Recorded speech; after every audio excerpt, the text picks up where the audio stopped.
and start streaming. Let's see if this works.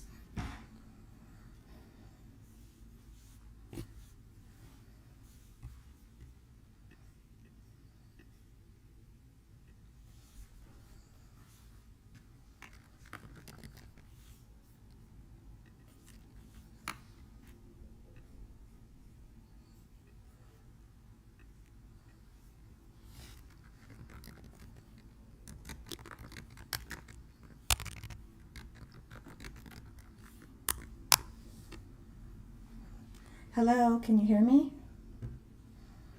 Hello? Let me know if you can hear me.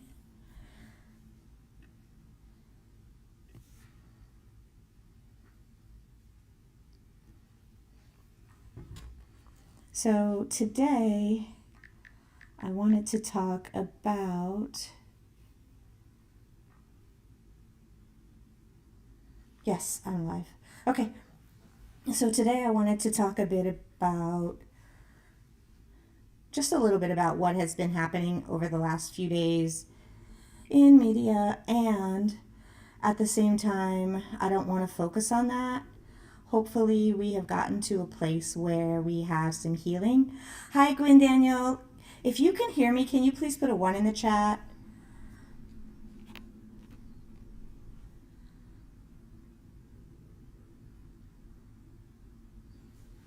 So I'm still talking. I am having some major technical difficulties today. So I'm assuming you cannot hear me. Ooh, that hurt. Oh, you can. Okay. Thank you. Thank you. Is the sound clear? I'm working with a different microphone today. So I'm going to do this.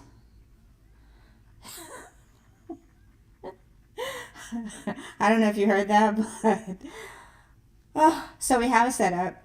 We have been talking for the last couple of days about some trauma that's been happening in the squad. We had a kind of, I don't know if would call it a reckoning. Thank you, Gwen. Thank you so much. I wouldn't call it a reckoning. I would call it a wound. So there's a lot of uncertainty, it seems, that's happening right now in the squad around an incident, and I don't know how well that we have been handling it as people in doing this work, right? So I don't know that I've been handling it well. I've been really trying to handle it well. And what I'm hearing from squaddies is that some of squaddies are still feeling sad, if you will. I am feeling a lot better, and so I didn't want to really talk too much about that today. Let me put this image on the screen. I'm just now recognizing that you can't see it. Let's see if I can. This has been a really challenging day with technology today. Oh, I've never seen this like this. This is why. Can you see the image on the screen? Is there an image up there?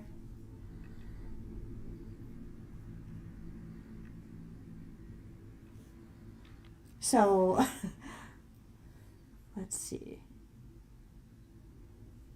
I'm going to switch images and see. I'm just going to assume that you can see the images on the screen, guys. Gwen said you watched someone, let me move this over. You just watched something on TikTok and it wasn't good. Is it related to I'm going to call it drama, that's been happening in the squad? So I'm going to assume that, right? I think that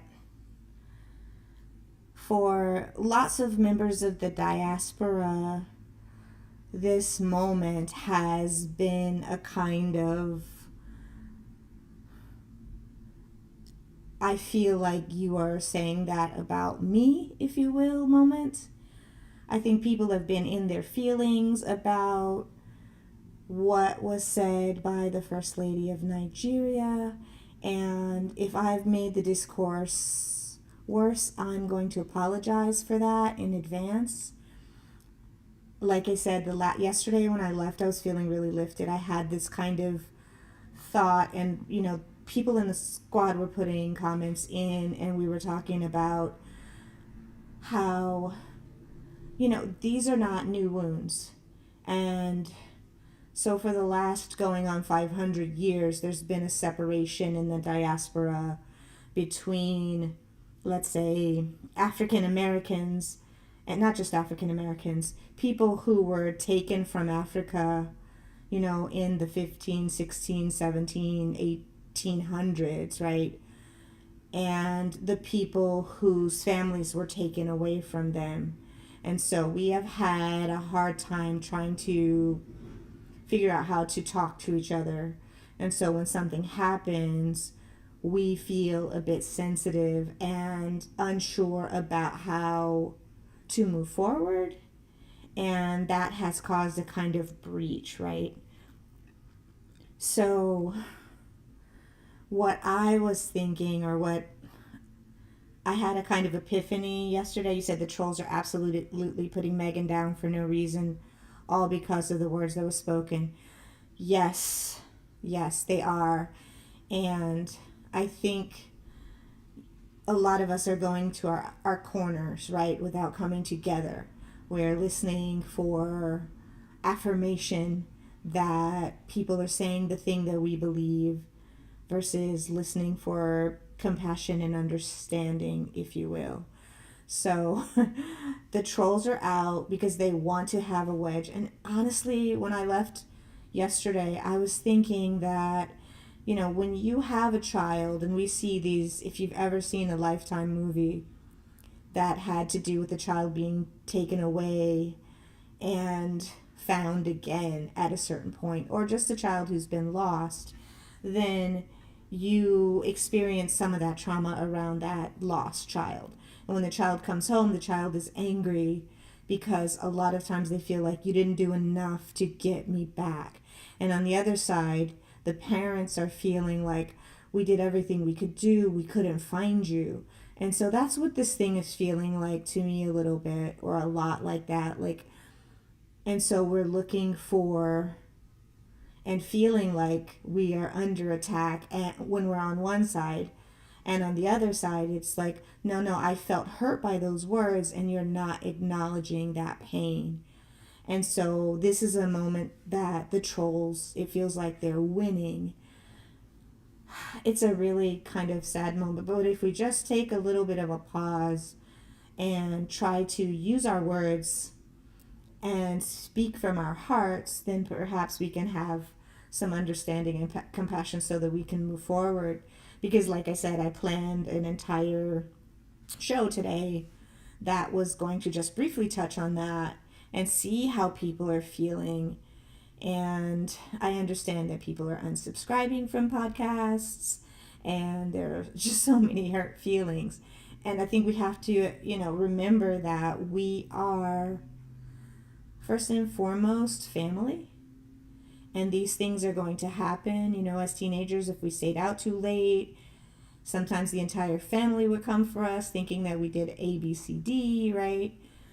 So it feels like squatties are going to their corner, and it also feels like some people are turning on the squad because of this hurt. They don't know how to come back together and try and address this thing so that we can move forward, right?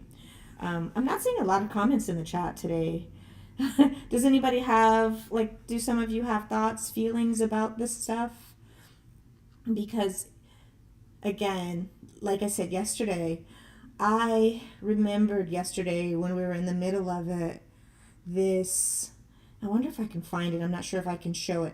But there was a YouTube video from a person in West Africa who wrote a letter to a child who had been taken away from her, and her child was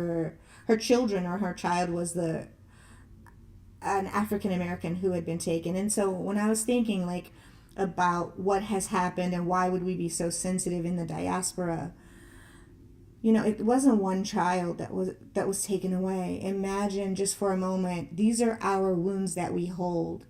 It's not one moment, it's not one child, and one child is too many, right? And so when there's one child that's been taken away, like I said. And so imagine just for a moment being in a city that you know, and 80% of the residents over 5 years are gone. Generations and generations of people from that area are gone. And so you had families in West Africa, East Africa, who had their families taken away from them. And so we have this thing called the polyvagal system, and it's our fight, flight, or freeze response system in the brain, and we'll call that the amygdala. Imagine if you're in West Africa and your child has been taken away, and your auntie's taken away, and your niece is taken away, and your cousins, and you are afraid. It's not a normal fear. It is like your brain is always being prepared for being stolen, right? Or having family members stolen. And so you come home, and this doesn't happen for 1 week. This doesn't happen for 1 year. This doesn't happen for 1 decade. This doesn't happen for 1 century. Like, if we can just, for a moment, imagine what that feels like to have mothers, mommies, daddies, aunties, uncles, cousins, babies, neighbors, loves, boyfriends, girlfriends, stolen away from you, and not feeling like you can love this child properly, or your mama properly, or anybody properly, because for fear that they are no longer going to be with us, right? Hello, Gwen. I don't know. There are people here. I had issues around the podcast. Hopefully they're not still in that link. Kate says, people will come together again. I wish squatties wouldn't jump at every comment about the Sussexes. Just process the propaganda accordingly. So don't be so reactionary. Right. Hi, Susie Q. I'm so glad you're here.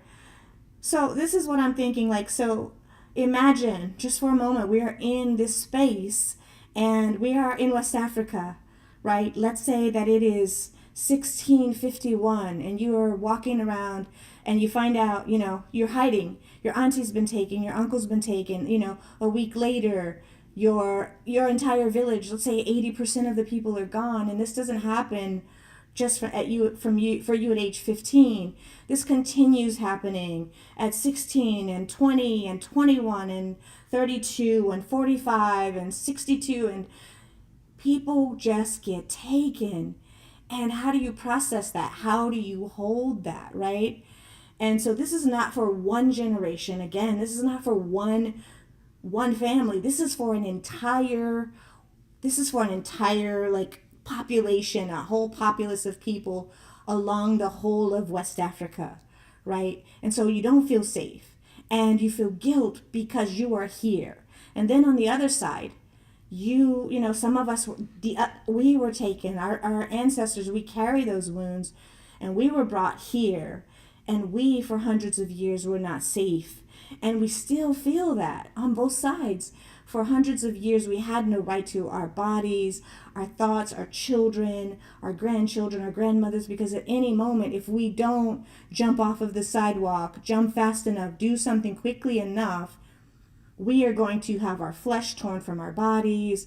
When our children start to turn 5 or 6 or 7 or 8, people start looking at them, boys and girls, as if there's something to satiate their thirst, hunger with, right? Their flesh. And so on both sides of the Atlantic, you have these things that are happening, right? And so all these years later, after all this trauma, there was really never a kind of reconciliation between the people in West Africa and the people in the United States of America. And so we still have these things that we say about each other. There's tremendous love, and at the same time, there is tremendous sensitivity, again, on both sides. Like, we have a hard time often trying to figure out, do you love us? And when something happens, like with the First Lady, I would say that lots of people in specifically this time Nigeria are feeling like when we speak about the First Lady's words, we're talking about them. That it hits them that way, right? Oh, ouch, you don't love me, this hurts, you're attacking me, is what that feels like. And for us on this side who have been in the diaspora, whether it's in the United States or the Caribbean, Latin America, wherever your people were taken to, you often have a sensitivity around the same thing. Like, are they talking about me? This feels, so when I heard the First Lady's words, especially when they were juxtaposed next to Meghan's name and all of those things, Met Gala, what is she coming to Africa for, like looking for? It hurt. And so we're responding to some hurt that we felt. And then when we respond on the other side, the response is, why are you attacking me? That's not what was meant. And so we're both right. We're both right. We're in that we feel attacked on both sides. Not that we can't know what she was saying. I haven't heard any clarification from the First Lady. And so that's a thing that I don't know. I think specifically Nigerians, but I could be wrong about that. Don't quote me completely on that. And then Nigerians have a word for Black Americans that they use that is also a slur. And so when we haven't had a kind of healing, these things are going to happen. The same in our families. I saw something. Error. What's happening? YouTube is not something I'm seeing. I don't know what that means. Anyway, hopefully I'm still connected.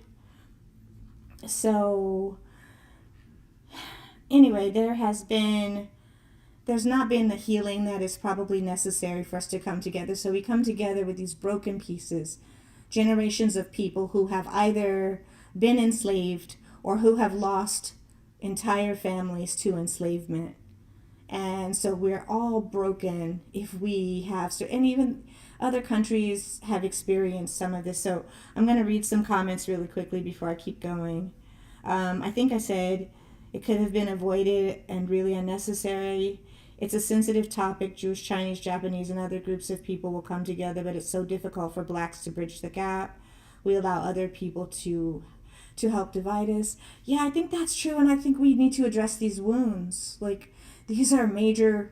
Imagine like being kidnapped for hundreds and hundreds and hundreds and hundreds of years. And it's not that old. My grandmother's father was born and his mother was enslaved, and she was pregnant with him and had him during enslavement. So he was owned by some people. This is 1865. It wasn't that long ago. And so we're still dealing with these wounds, and we feel unsafe, and we want to love at the same time. Kind of like toddlers, we're kind of disorganized in our brain because of the wounds. And so it's not easy to fix, right? We are amazing people. All of us, we come from, if you're Nigerian, if you're West African, we come from you. We couldn't be this amazing if we didn't come from you. You made us, right? You are the stuff that made us. And if you are here, we carved something out of this land, these lands that, we're dispersed all over, and made something so beautiful, and something about us decided to come together for a common purpose. And we are here, and a lot of us are hurting, right? And so we want to be able to come together. And how do we do that? And like I said, for me, when I realized in that moment that a lot of this has to do with people who have not healed from this huge traumatic past, and it's not easy. Like, imagine if your mama hit you a certain way, if your daddy did this, if somebody had a hurt by an uncle or a cousin, one of those really bad hurts. If we can't recover from that hardly in our lifetime, how do we recover from chattel enslavement that happened where entire villages and a certain percentage of a whole western part of Africa was stolen? We're not talking about one body. We're talking about, let's say, if we're looking in today's terms, it's effectively tens of, however many that there are of us, that's the percentage of people that was stolen.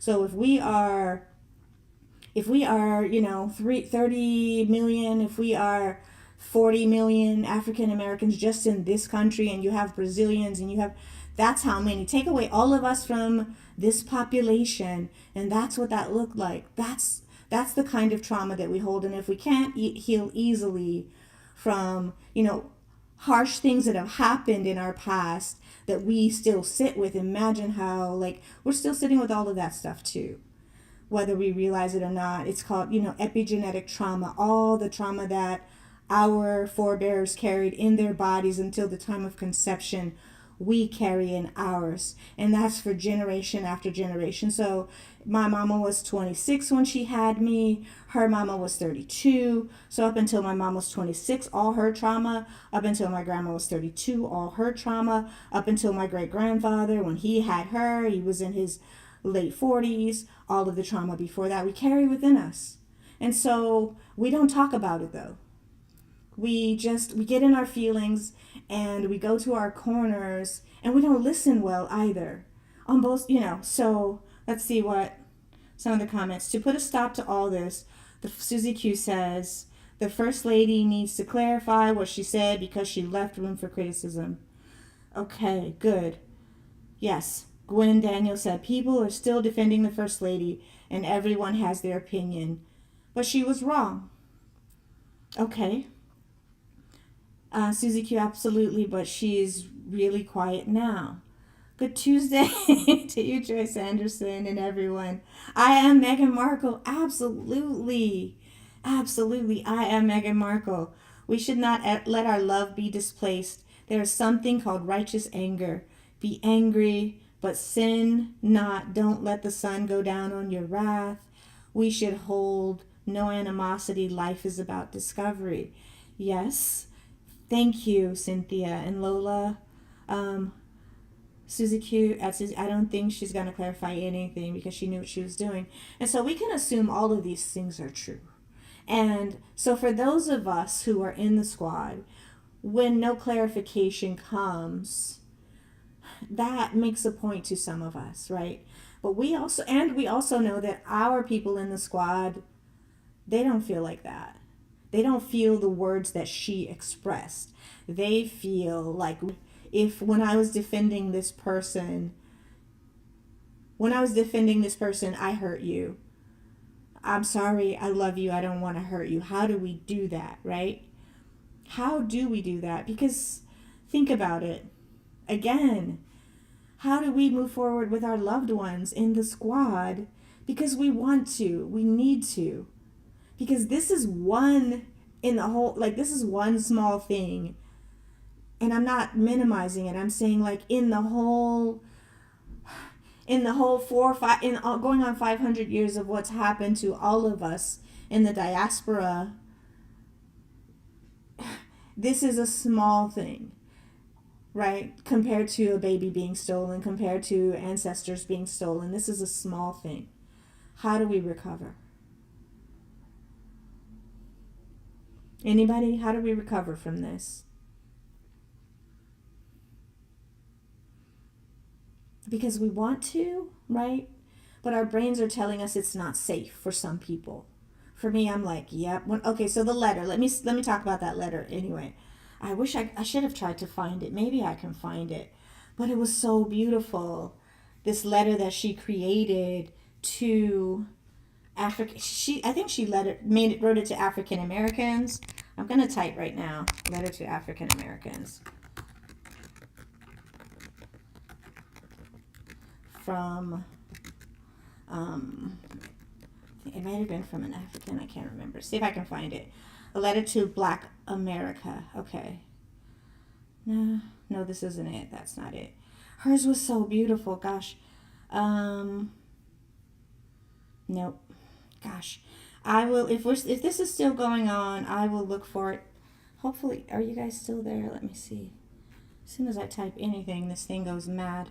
Yeah. Okay. So, there we are. Let's see. We should hold on to life is about discovery. I don't think she's going to, okay, I read that. You're right about righteous anger. Yep. Marshar, hey. It's telling that those who claim loyalty and love for Meghan have changed a dramatic tune when defending the First Lady. To me, they aren't any better than those who defends the unroyals. Wrong is wrong. Okay, thanks, Marshar. Don't hate the First Lady, just don't agree with what she did. If she was trying to teach young ladies, why wait for Meghan to come there? To me, she was using Meghan as a target. Okay, my opinion. The First Lady holds a political office in the biggest black nation and should be very careful in any outings, especially with high profile names like Harry and Meghan. Her advisors must do better with her. So how many people, how do I ask this question? Has there been any healing on any side based on this agreement? I mean, on this debate, does anybody feel 1% better, 5% better? If you feel any better, can you, or if you don't feel any better, can you let me know in the chat, right? If you feel, this is, wow. I'm not seeing anybody that's feeling better. So if you're feeling at least a little bit better after the discussion that we've had, can you let us know? And what do you need to feel better? What do you need to make this, if we can't make the First Lady or her team do something, and so the fact that she hasn't said anything, I don't know how it's being translated over there though, and where she is, I'm sure it's being said loudly. Joyce Anderson says, I feel better. Okay. Yeah, good, thank you. Because when I started thinking about what would that feel like to be walking around with those wounds from on either side of the Atlantic, right? If you are in Nigeria and you're walking around and all of these, you have this fear of being stolen. And then so when you come back together and have this family reunion, there are questions like, why didn't you come get me? Why did you let this happen to me? We see it in kids in our families and our friends' kids when traumatic things happen to them. Why didn't you take care of me? There feels like a kind of blame. And the parents also feel it, like, I didn't come and get you because I didn't know where you were. I couldn't. I didn't have the power. I didn't have the boats. I didn't have, this or that. So let's see. Mary Mann, prophecy, and all gathered. Hello. Marshall says, I wasn't hurt by what was said. It was more an eye-opening confirmation that some Africans sees us Black Americans as less than because our blood is more white, mixed from slavery. We are denigrated. Ooh, that's a lot to hold. That's a lot to hold. That's a really heavy belief, right?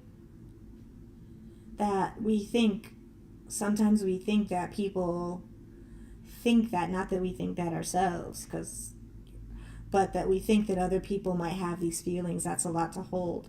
And we come from them, right? Let's see. Gwen Daniel says, I feel disappointed. What happened? Everything was going great. All it took was words that shouldn't have been spoken. That's true. That's true. Do we believe that the members of the squad care about each other? Do we believe that the members of the squad believe that we are family?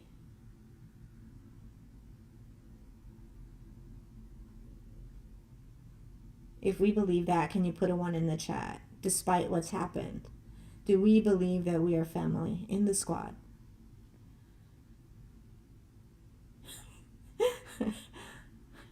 We don't. Are we family, guys? I'm gonna put a 1 in the chat myself. Let's see. Wait, 1. Okay, so can you guys see that? So, am I the only one that feels like we believe we're family? Are we that broken right now? Gwen Daniel says, ooh, a wound. Her daughter left her job because a lady from Africa made her feel less than. Joyce Anderson says, I think we should move on from this. Mistakes happen. We have to have a forgiving heart. 1 bad apple. Okay. Absolutely 1, but everyone has an opinion. We are family. Yes, we are. We are family, and thank you for the 1 that feels like there's some hope that we will recover. And they are in this moment, it feels like the trolls, the UK media. I know some of these detractors are in here, right? Because if you saw, can you guys put some likes in? If you saw the number of dislikes I get on all, sometimes it's disheartening to look and see how many people just come in to troll and like put bad energy in the space just because they can. Like, we come with love. I come with love. I try and come with compassion and understanding and to raise the level of discourse, right? And yeah, these things that people do, they hurt. So let's see. Okay, some squatties have an agenda. I don't believe we are Whoa. Okay, I'm gonna take a breath. Whew. All right. Some squatties have an agenda. I don't believe we are a family. We have a common goal, but we don't have to be friends. But respecting one another is a must. Okay, wow. Oh, that hurts a little bit, I have to say. Okay, I believe we're family. It's just because we're very protective of Princess Meghan. Yeah, thank you, Susie Q.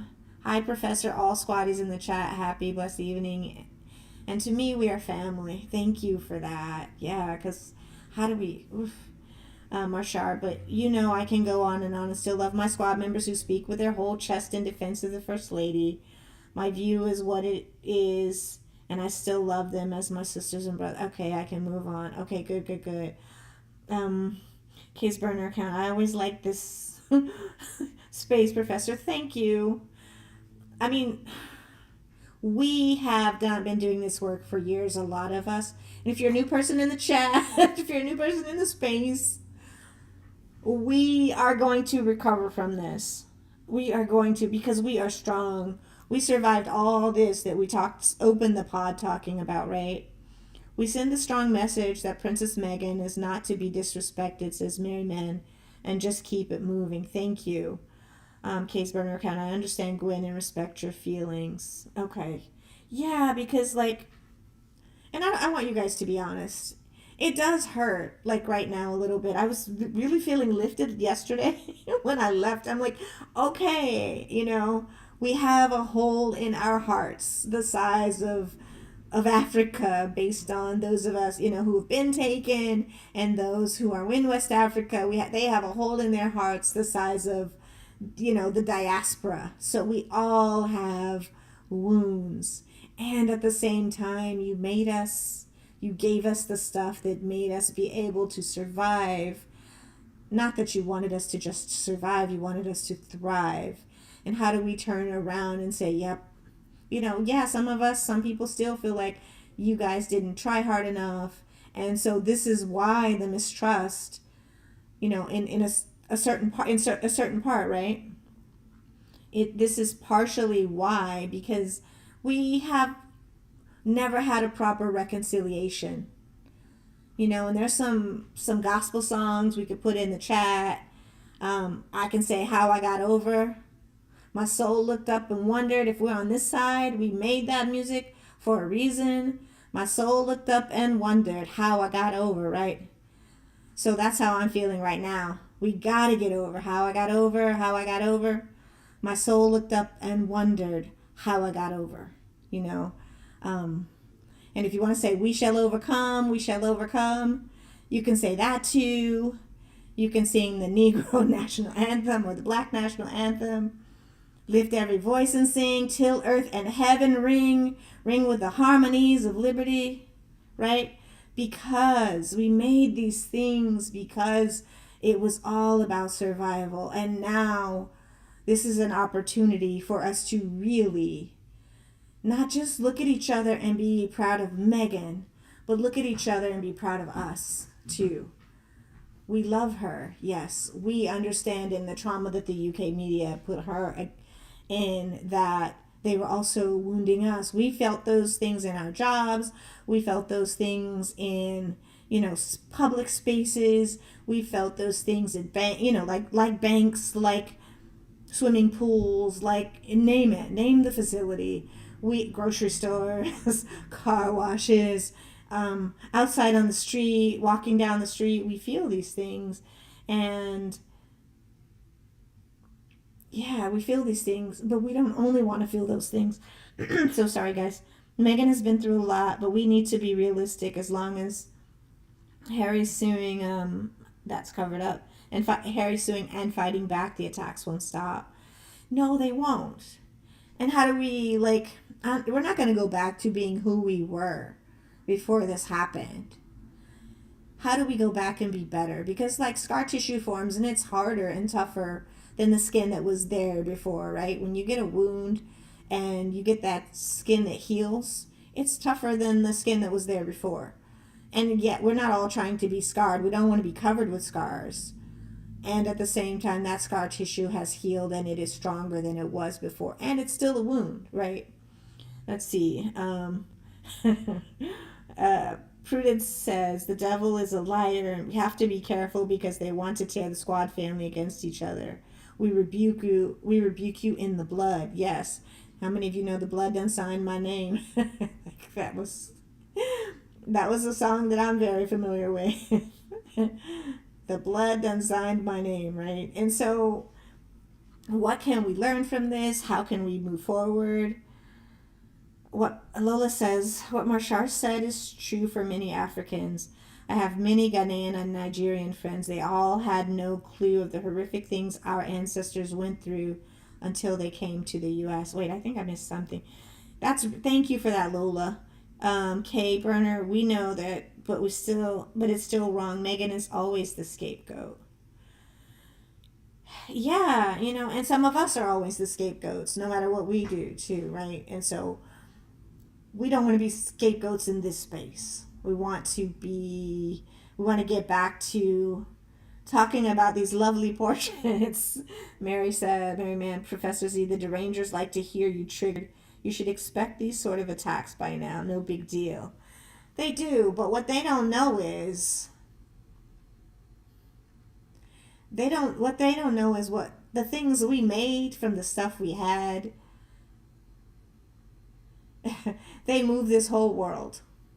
And they can't, the derangers can't feel the elation that we feel in a certain way because their body hasn't been through what we've been through. So we understand joy. And that's why we turn up, right? We understand joy. And we understand love. And we understand deep loss. And that's why, we protect our children and we protect our families from all of this stuff. And we protect Meghan.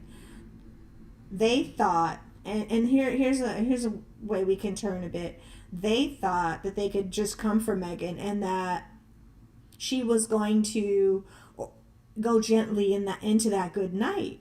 They didn't realize that there was a nation of there's an old Public Enemy song. It takes a nation of millions to hold us back, right? Because we know how to fight too. Shade didn't grow out of nowhere, right? Like, I don't know if you guys saw Jasmine Crockett, the Congresswoman Jasmine Crockett, clap back against another congressman who came for her last week. She learned how to do that out of necessity. And I don't think that the other person will be coming for her again because when she thought she was shading her, she got shaded. I don't have to deal with you. And we just have these cut off relationships. And that causes trauma and that causes pain too. I think we need to listen on both sides. And I do think though that there needs to be some acknowledgement also of the hurt feelings because they didn't come from nowhere. They came from experience, right? Did I miss some stuff? I've learned from them. They've learned from me. I'm thankful for their friendship, says Lola. Professor Z, the derangers like to hear you. Oh, I see. Okay. You should expect that. Yeah. Yeah, we hope, right? We hope that we're not affected in that way. I'm also thinking, Prudence says, the palace had something to do with that statement because of the bareback dress. absolutely. Miss Crockett. Yes, Jasmine was like, oh, yeah, the lady said something about her eyelashes. I'm not even going to tell you what Jasmine Crockett said, but it was everywhere. If you missed it, you should go back and Google it. It's all over YouTube, everywhere. Jasmine Crockett's making t-shirts about it. And she talked about her grandmother clapping back and when people said were like out of place, things that were inappropriate. And her grandmother always had a comeback, right? You learn how to use your tongue as a weapon out of necessity and out of tradition. So it's a tradition to do that. Like, okay, because don't do that. And we're going to be good. So, do you guys... Okay. Oh, it was B6, right, Kay? It was B6. I was like, what?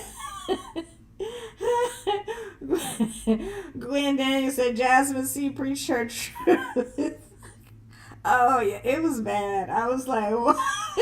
And it was just like, and she's an attorney, so she was like, if I say this, she didn't say it so it can't be removed from the record because as an attorney, she knew how to couch it. Like, and so she was asking a question. You can't strike a question. So she's just genius. Yep, B6. Kay, are you getting one of those t-shirts? It was pretty, like, savage. It was savage. And I'm like, dang, Jasmine. Yeah, Jasmine should be the one. Like, I should write her and ask her if she's a squatty. Like, can you come do some of this work for us? Jasmine, would you like to go? And so I think there's definitely still some hurt feelings there, right? I am just starting to think about, as I think about whether or not it was meant, if it was intentional, then, okay, we got you next time. Like, it ain't gonna happen again if it was intentional, because we'll hear it again. If it wasn't intentional, this is how I think that the first lady, she needs to clean it up, right? And I don't think that, it's not realistic to think we're going to change our emotions because we've been wounded as a result of some of that, right? Let's see. Who said, am I missing? Susie said it. Susie Q, did you not see what Jasmine Crockett said to Marjorie Taylor Greene, not allegedly, last week during the congressional hearings? Yeah, it's sort of everywhere. You could probably Google it. We have Gwen definitely knows what she said, and Mary B6 is still trying. Yes, there's the levity. B6 is still trying to recover, and B6 can mean a whole lot of things, right? But the way Marjorie got clapped on or stomped on allegedly last week with words, it was a beautiful thing to see, if you will. So I think we need to also, when we suffer these kinds of wounds, big or small, we need to find the levity in the situation, right?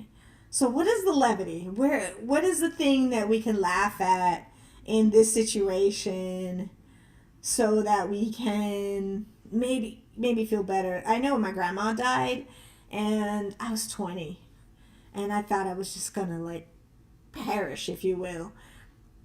There was an elderly lady in the church who came up and we thought she was bringing tissues and she was bringing candy to give to my little cousin.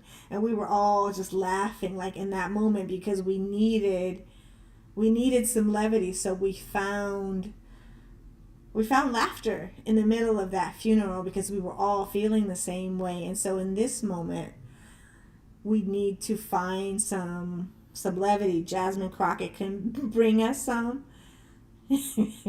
Jasmine Crockett can, I think. I don't think she's going to come for Miss Crockett again. I think it's also a way that we can learn about each other, what our triggers are, and how we can think about having a kind of healing. Let's see. If the First Lady's doing the bidding of the palace, then she truly is still in a colonized mindset by allowing the master to tell her what to say and do. That's sad. She doesn't know who she is. Says Marshart. Thank you, Marshart. Lola Love says, The point I want to make is that we should not put all Africans in the same pot. I agree. I was surprised when my Ghanaian friend told me that she looked up to Black Americans as a child. I asked why. She said, did I miss something? Lola? Because we are rich. She came to America and found out that we're definitely not all rich. Okay. Kay said, we went from the Kendrick Drake beef to the B6 remix era. Yes, we did. Yes, we did. Yes, we did. Now I'm getting excited and jumping in the chair. We did. We did. We did. And you know what? That's what we need. We need Kendrick to write us. But these beats are out there, guys. If you haven't seen any of the beats that have been made about this thing, it has been wild. There's a gospel one. Yeah. The B6 beats. Ingrid says, hello, Professor Zinzi. hello, all over the world. We will not know how strong our building is unless a storm wind beats against it. How is our building? We need the storms and the earthquakes to know the strength of our building. Let's stay focused. Yes, that's true. We do. And we've had a really good one this week. And I don't know how many of us have been out in those streets defending our Duchess. And I'm wondering, I don't know her clearly, but it would be interesting to try and take a pulse. What's happening? How is the Duchess feeling? How's the Princess Duchess feeling? And I know the kings, in my mind, if they know all of this, and I'm sure they do, has been going on, they have to be feeling some kind of way about this too. I'm sure some of their partners, their wives, have come to them and said, this thing happened, right? And so I've heard too, that she's too high up, the First Lady, to deal with this stuff. I just believe that the way we move on this side, like Michelle Obama always said, when they go low, we go high. And she was a hugger, right? So she's a hugger. So I want to move like Michelle Obama. I want to move in hugs and love and all of those kinds of things, so that, if you shade me, I might have a clap back, but I don't want to stay in that space. I don't even try and do that much anymore, but I do enjoy hearing it and listening to it from, sometimes. And when Miss Crockett was shaded, she understood and she clapped back so quickly and so beautifully and intelligently. By asking the question, I was like, girl, yeah. So Marshall says, one thing that MTG has learned, not to come for a Black woman, especially when she didn't send for her. Jasmine Crockett, sir. She did. Again, and I blame Cat Williams. Do you guys blame Cat Williams or credit Cat Williams? We can call him Zinzi, right? Because I think a lot of this has to do with what he did in January on the Shannon Sharp show. Because he said 2024, the reckoning, and it certainly has been one. And we see on the other side of the pond, the derangers, some of them suffering from things like divorce and other things allegedly too. So let's see, Lola Love says, Marshall, again, you're right, not all skin folk are kinfolk. I would just say we have to get to know people first in order to make that. But it felt that way, and we heard that somebody thinks this thing oh, baby, I didn't mean it that way, sweetie. Whatever your words are when you're talking to people that say that, this hurt me when you said this thing, how do we clean that up? Do we want them to continue to suffer? Do we want them to continue to be in that space where they're not feeling good? Are they going to be able to work? Are we going to be in our corners and be like, I don't care how y'all heard it. That ain't what she meant. That ain't what, or are we going to be more like, aunties and grandmas, hopefully. Oh, come here, baby, let me take care of that. I didn't mean that, but let me put some Neosporin in a Band-Aid and a hug and kiss that little wound. And, let me buy you some whatever it is that, some apple pie, I don't know. Let me get you something so that you're not feeling this way. But if we can't get it from her, we can get it from us, I think. Let's see. Cat Williams' reckoning is restricted to his own skin folk. What? You think so? Well, it's definitely coming because I think Drake definitely suffered under, and you guys know I was like up at one night I stayed up all night dissecting Kendrick Lamar's words against Drake and what he left.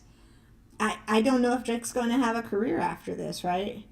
I just, and so like when somebody, so this is what I'm saying, like we can use words in such a way, and Kendrick proved it, that you can destroy a whole person's entire way of living. They can wake up 2-3 days after they think they're going to do something and they're just destroyed.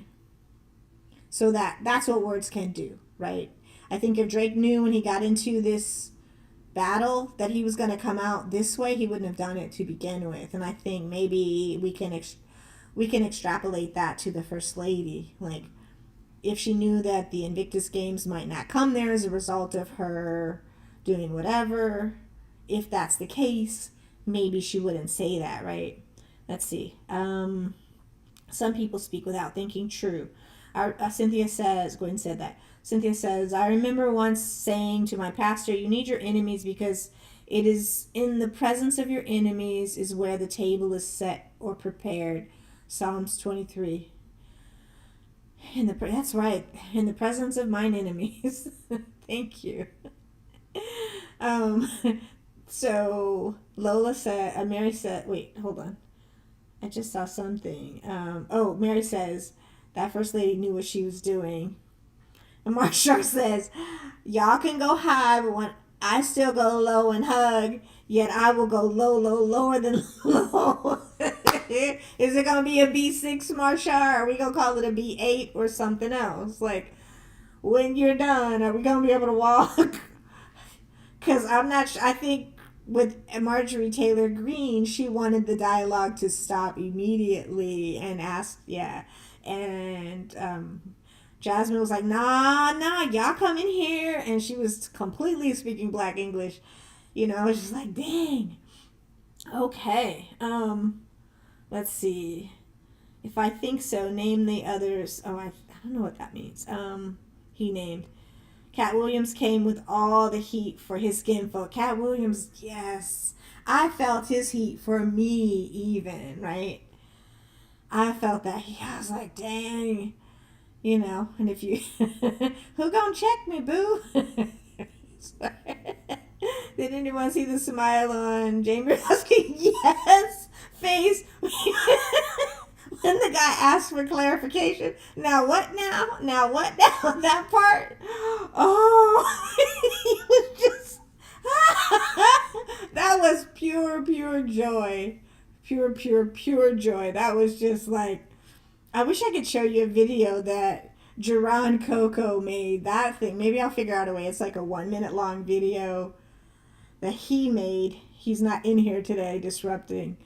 But that thing got 14 million views. I'm like, you go, baby, with the, you know. But it is one of the most joyful things, and that would help. Perhaps. Jamie Raskin, his face should be on t-shirts with, you know, something small printed on just to, like, have, and then, or even the, now what now? Now what now? Like, what? Oh, that was so hilarious. And so Mary says, crabs in the barrel. Yes, crabs in the barrel mentality. It was so beautiful. Gwen says, I love Eddie Griffin. He speaks the truth also. He absolutely does. Have you seen Undercover Brother? That's a really old one. Jamie Raskin. Oh, he looked like a rascal. Like, now what now?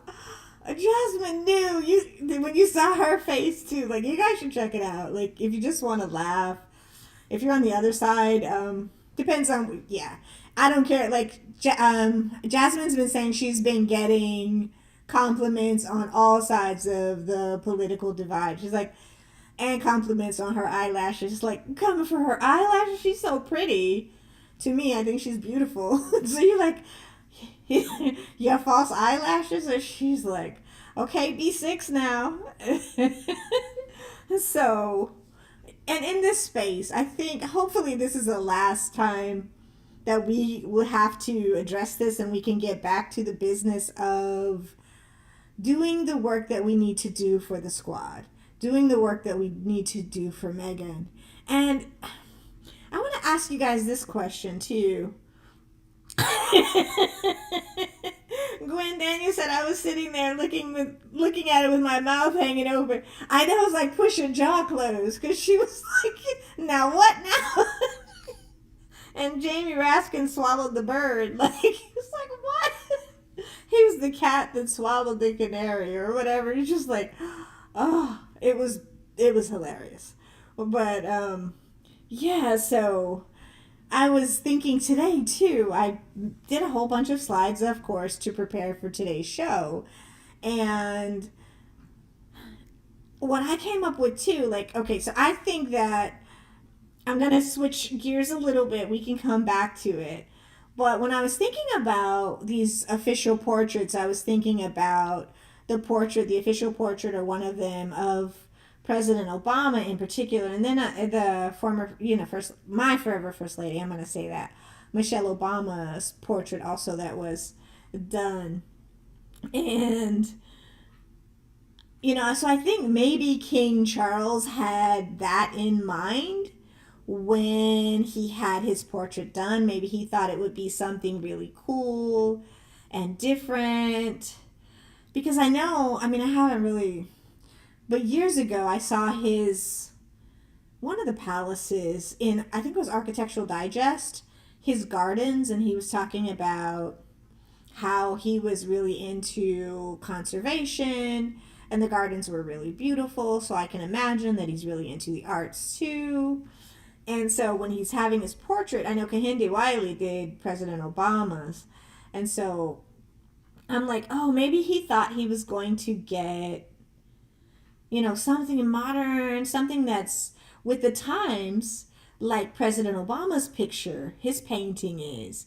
And I think that Kehinde Wiley, when he was painting it, this is also like when President Obama was president, he was looking like the end. He was looking so tired.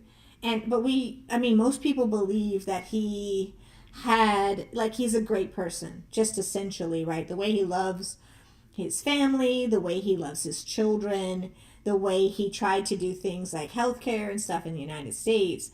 And so when I look at the artist's portrayal of President Obama, I think, like, this is how he saw him, right?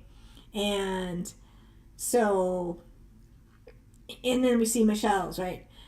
I think I am more affected by, I love her posture and I think she looks beautiful and all that. I'm more affected by the President Obama's, that whole like realism contrasted with him being in a literal garden in a chair, right? And so that's happening. I'm thinking maybe Prince Charles, or King Charles, if you will, was thinking that he was going to get a similar portrait. I see Marshar says, MTG was at an airport when a random black lady said, no, no. Oh, okay, I'm going to try and read this. MTG was at an airport when a random black lady said to her, bleach blonde, bad built. And MTG learned to keep her trap shut and not talk crap to another black woman. Man, can you imagine somebody like singing that song out in public? That was pretty like, Jasmine Crockett is a G. Jasmine Crockett is definitely a G.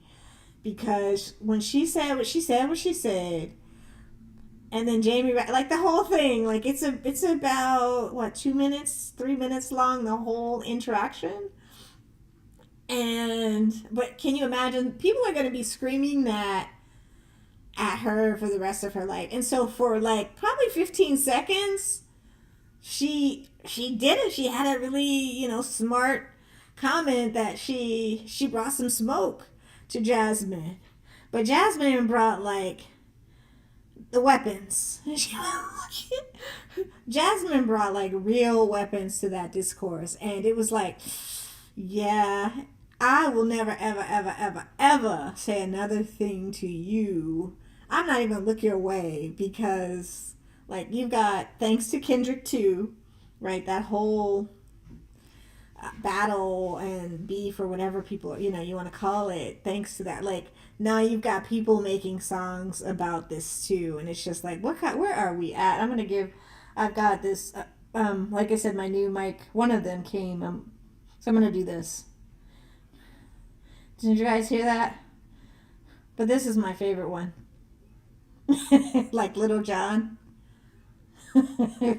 So, yeah, Gwen. Jasmine brought the flamethrower. She was throwing Molotov cocktails, and it was wild. So I'm wondering. I don't know what she's gonna do if people are yelling at her in the airport. I'm imagining she's gonna get it at whatever restaurants. I imagine she goes to McDonald's. I imagine she goes to all kinds of. I'm trying to think of maybe like what restaurants she would go to.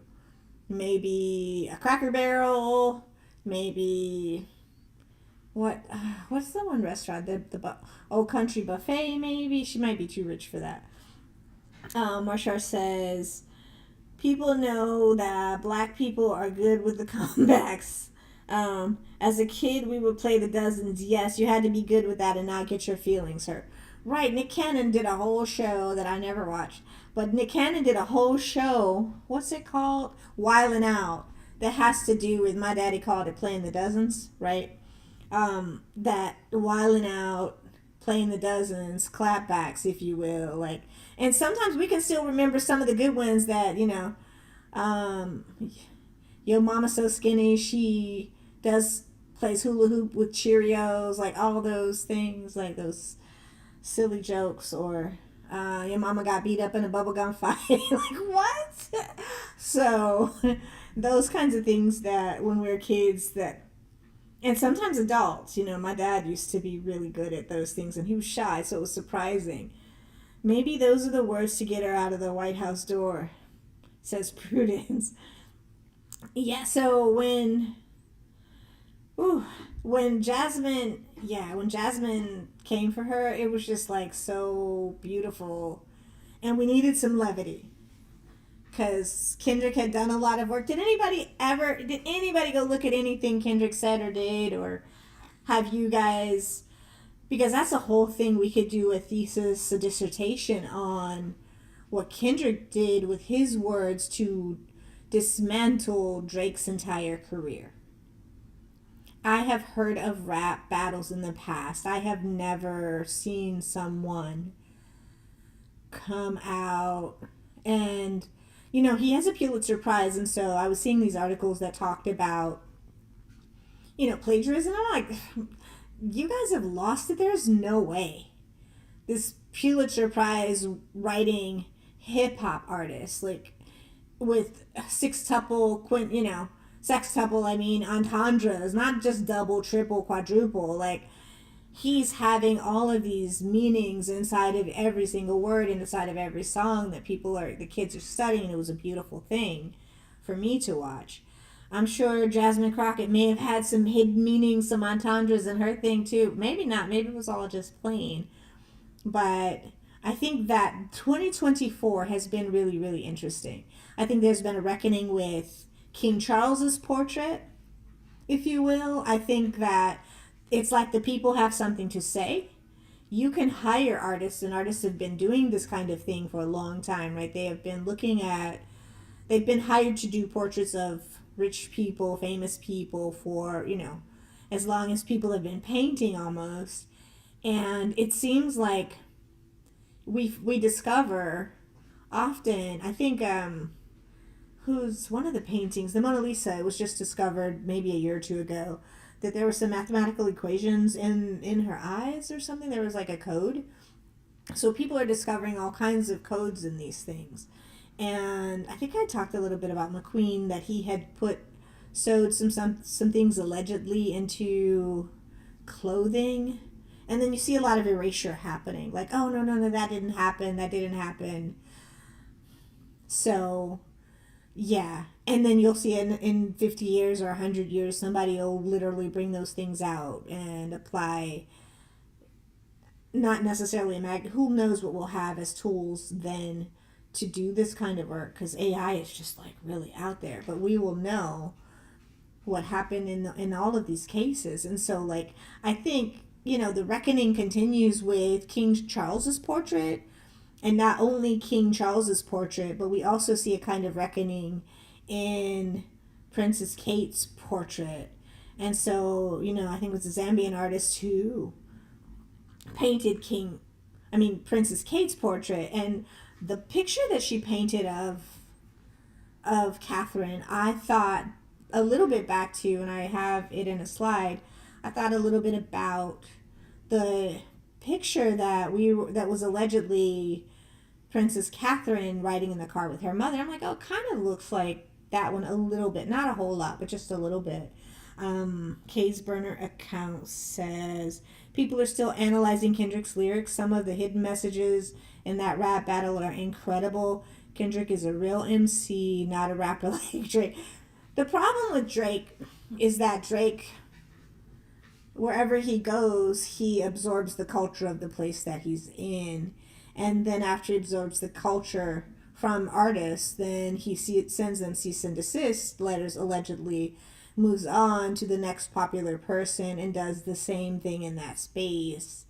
And he doesn't really use his lyrics to do much. It is all the production, it's music. People love Drake not because he has a flow or he's a lyricist, but because the production, the people that he pays, like, to make the music, like Metro Boomin, for example, who he told to shut up and go, allegedly, hit some drums or something, and then Metro Boomin made a whole diss track out of a produced beat. And it's wild. Like, who would have thought you could get dissed on a beat? Just like drums and stuff. So anyway, like, and we see that now too. Like, the kids are out here writing, and the kids are they're going back to the origins of rap and using their pen. They've learned things like entendres. I'm like, wow, these kids are out here doing it. Let's see, what do we have? Tampon King's porn. Yes. Allegedly, it does kind of, yes, I've read some discourse around that. I was like, that's like something you cannot unsee once you see that. So Wilson says squatties came together to defend and protect Princess Meghan, but it's time we protect ourselves by working through our differences. I absolutely agree. I do. I think a lot of this trauma is, is that Jerron Coco? Let me turn my phone up. A lot of this trauma is from these old wounds that we've never healed. And so there's a distrust, a mistrust, and when we come together and we hear something, we're like, oh, okay, I got you. And when we don't address it, when we say, no, that wasn't it, and we don't say, well, I'm sorry that you experienced it that way, how can I help? And then the other person says, I'm sorry you experienced it that way, here's what I meant. And we don't have a kind of reconciliation, then we'll continue to have that.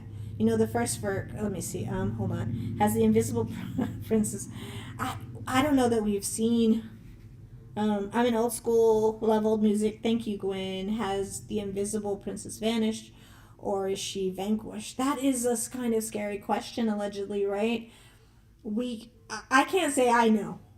Right? Because it's odd. It's just very, very odd.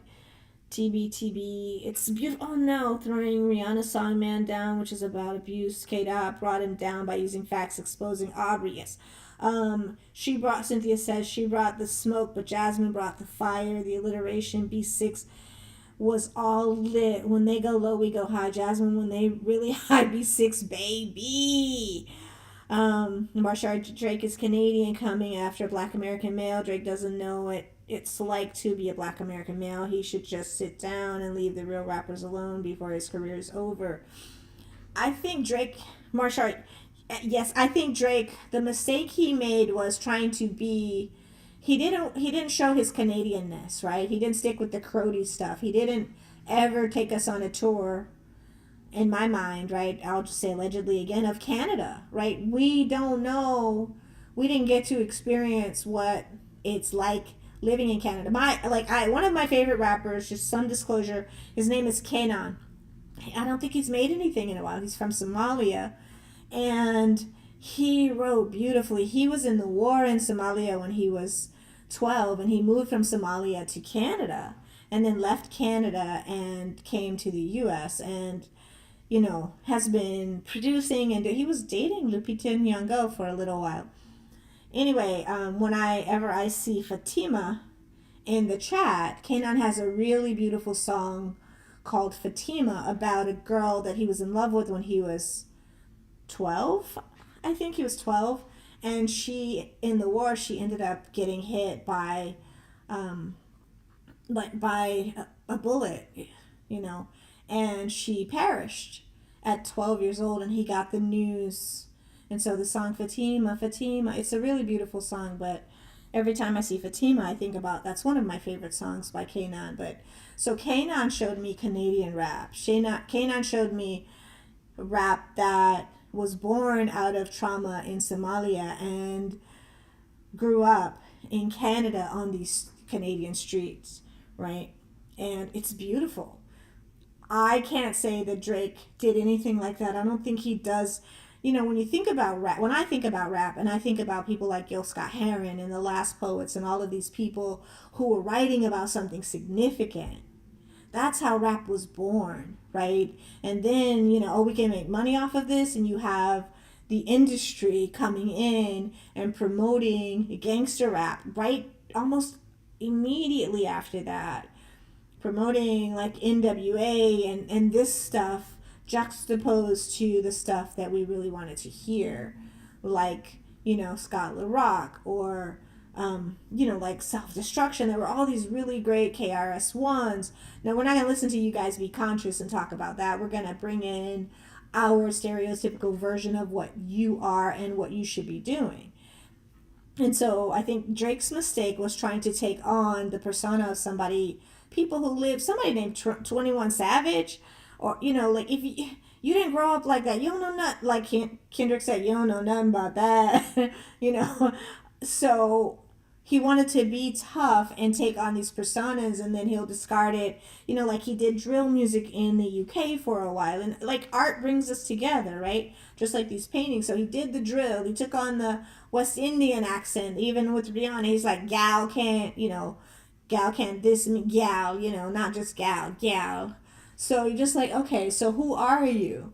When you stop cosplaying, when you take off these costumes, at the end of the day, who are you? And we don't want to see it. So I think when he had made a diss beat and used Tupac's voice and a living person's voice, and like this whole hero Tupac's voice.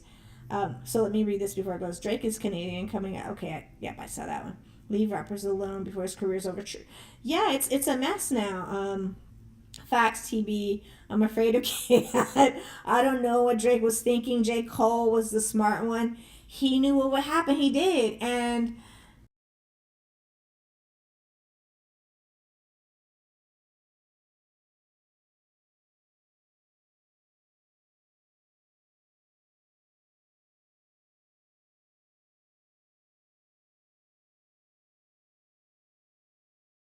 people need to move on. I don't think she was saying anything nasty about Meghan. She was clumsy in her delivery, says Yasmin. Hold on. Left it open for misunderstanding to fester. Explaining what stirred up again. Thank you, Yasmin. TBTB, It's a Beautiful Life. All those old school rappers can take Drake out and put him out of business quick. That's what K-Dot was saying. K-Dot honors those that came before him and learned. Yeah, K-Dot was... And K-Dot, for those of you who are unordained, is Kendrick Lamar. And when he used Al Green's music in 616 in LA, and you think about the entendres that were in that, and you think about the other things, like 616 was the day of the O.J. Simpson trial, and what's on the cover of his whole album, right, is like the Maybach gloves. It's also the day the O.J. Simpson either the trial began or that whole thing happened. It's Tupac's birthday. It's got all these meanings wrapped up in 616, and all of Kendrick's work has that. It's like, so you're finding all these clues, and he's telling you a lot of things, but what he was really telling him is, I'm trying to help you be a better person, be a better father, take care of your kiddo, all of these things. So let's see, all those old school rappers can take Drake out. They can. And what we want, I think what people want, is to understand, just like we want. We want to be understood, we want to be respected, we want to be treated like a human being. And when you come into people's culture, if you will, when you come into people's culture, you don't discard it like a costume. And we've seen artists do that before, you know, like Miley Cyrus came in and she did what she did, and then she stopped rapping, if you will. And so that happens. What's his name? So many people have come in and started using this to have a come up. Gwen Stefani a bit, and then when they're done with it, they're done with it. So, you know, that also can be hurtful for some people. Like, I'm cool with it.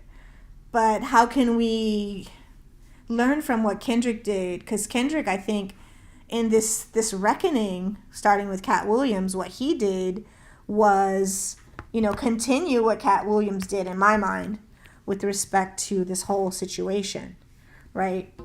So Cat Williams started it. Kendrick is, I mean, I really do think, I can't imagine who's still not listening to Drake, because he's got some classic hits. You know, they're like fun things to dance to, most people would say. Most people would argue that. But it's not something that's going to maybe put you, like, you're not going to be a deep thinker based on it. Nobody's going to be giving you a Pulitzer Prize for it, right? For that kind of work. Or not even giving you. You're not going to be earning it. Let's see. Yasmin, if she dissed Meghan's core culture as one not to follow, is disrespectful and assaulting us who are the same as Meghan, will never get over it, and if that can't be understood. I do think that there has to be a kind of, so here we are hurt, and we want to get over it. How do we get over it? We have to go through it. How do we go through it? What's necessary? So, you know, is it Lorca that said, you know, ships need to be seen in order to sink in peace? We need to be seen, and it needs to be acknowledged for a lot of us. And if it can't be acknowledged by her, at least in this squad, can we acknowledge that there was a hurt, there was a wound, an original wound that happened, and so because the original wound happened, that it's been hard for people to move forward. Because who wants to be talking about that, right? Who wants to not be out here in these streets with, I think Marshall calls it trolls, with this troll spray, right? We want to do the work for the Duchess, and so let's all try and acknowledge each other's pain, right? And so I think for the people who are saying that the First Lady didn't mean it, I think that maybe that feels like an attack. I've heard that that feels like a personal attack on them. Like, they want to defend her because in defending her, they feel like we're attacking them when we're attacking her words. I don't think that that's what we mean, but I think that we have to acknowledge that people are experiencing it that way. And if people are experiencing it that way, my apologies. Like, if I have hurt your feelings while you've been in this podcast, around trying to have a conversation, some discourse around this whole thing, that is not what I want. I want us to recognize that we understand that we come from West Africa. Many of us in the diaspora come from West Africa because we were taken, right? And so there's an original wound, but there's more than a wound there. Like, you literally made us. We came from the same, different branches of the same tree. We were just severed from that tree between, 200 or 150 and 500 years ago, if you will. So,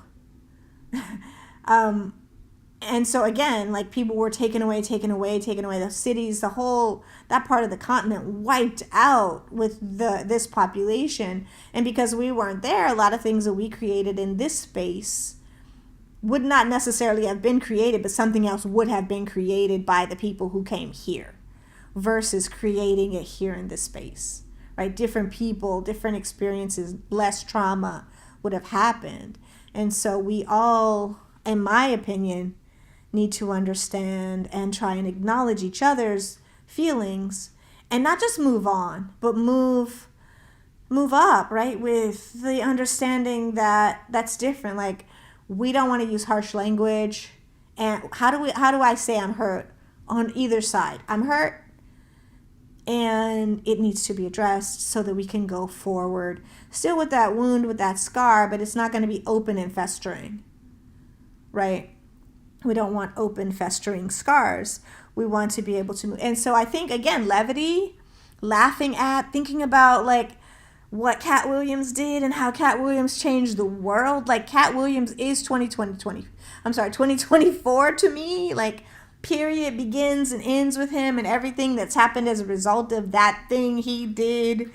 And what was he saying? You don't get to steal from me. You don't get to, come up on me. And Kendrick did the same thing. You don't get to steal. You don't, when he says, I'm what the culture feeling, he's saying, I have paid my dues in this culture. I'm using a Teddy Pendergrass beat, so my grandmama, is going to be able to vibe with this. I'm using an Al Green beat, so my grandmama, my grandpapa, like OGs are going to be able to vibe. And I'm also paying respect back to, these. By doing this, Al Green is getting a little come up with some cash, but also a whole new generation of people are going to learn about this music. And when they hear it, they're going to be doing a deep dive, and they're going to learn who Al Green is. And that's like keeping that whole line, that there's a line between Kendrick Lamar in this generation and Al Green. And that's a beautiful thing. And so he's telling Drake, respect, right? Put some respect on my name, put some respect on, and I think that some of us here, who are in the U.S. are saying, put some respect on Meghan's name. Don't use her name next to, and maybe that's how it can be understood too. Like, you don't want me using your name in the same sentence as something disgusting, right? You don't want me using your name in the same paragraph as something, like, while I'm chastising some girls. I'm chastising them, and then I'm speaking your name, but I'm not saying anything positive about you. There is a meaning in that, right?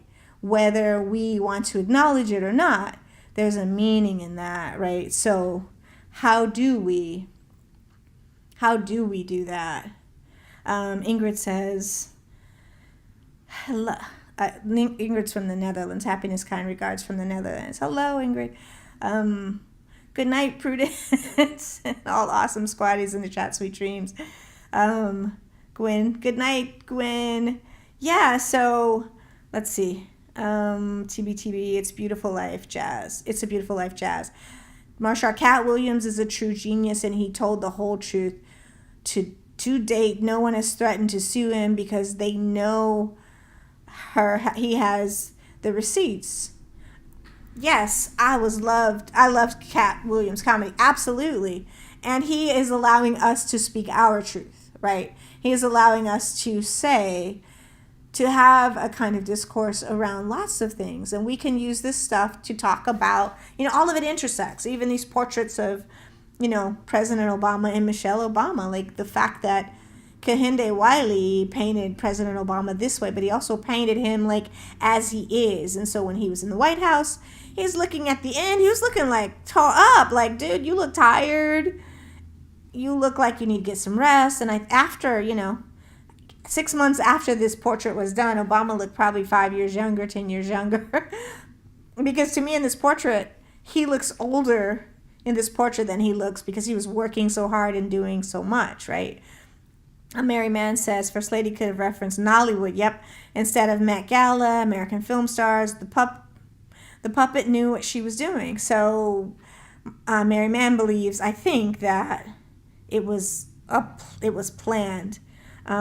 Kay's burner account Marshall, they're scared to go after Cat because the aggrieved no Cat has more stories to tell. I think he does too. He definitely set the tone for truth, transparency, to stand up for what's yours, to stand up for what's right, to own whatever it is. And even when we intersect Drake in all of this, I think that I don't know that if like his rap career, I think, is over unless he decides to go deep and get some understanding, like real understanding. That's not going to happen in a week or a month or even a year, about the real true history of hip hop and rap and struggle in this country, because that's what rap was born out of, right? And I think Somalians have a similar, that's why Kanan was so good. He said they had a similar poetic experience in Somalia, right? Let me think about it. We got black boys in this country sitting down with notebooks writing poetry. That's what rap is, about their lives, about their experiences. And so when you take, some of the harsher words out of it and you just see it for what it is, like what Kendrick does, it is a beautiful, beautiful thing, right? And we can understand ourselves from what's happening in these spaces. I think we can understand ourselves from what's happening in these images too. I don't know. I'm gonna try and change this one and see if you see King Charles up there. Let's see. I'm sure they're scared to go. Autocorrect is causing havoc. It does that with me all the time. Mashar, no worries. No worries. So when we look at this picture of the King Charles, right? Look at him. I'm sorry. He looks like he swallowed a grape on this picture. And look at the artist. He's standing there like, yeah, I did it. He's doing his Easter speech right there, standing there. I did it. Look at him like, oh my. That's what I see in this portrait. I'm sure we all see different things, but King Charles, yeah, it's a lot. Let's see. Case Drake did a feature on a Garbage Sexy Red song. Yes, I heard it. He's wounded. J. Cole did a trash feature. I didn't hear that, but I heard about the feature. I'll have to go listen to that. Kendrick wounded all those guys. He made it. He said so too, didn't he? Case burner account. That, guys, for you who have kids or whatever, who listen to the Sexy Red, she was saying, we go together. We go together. And then her voice sounds like nails on a chalkboard.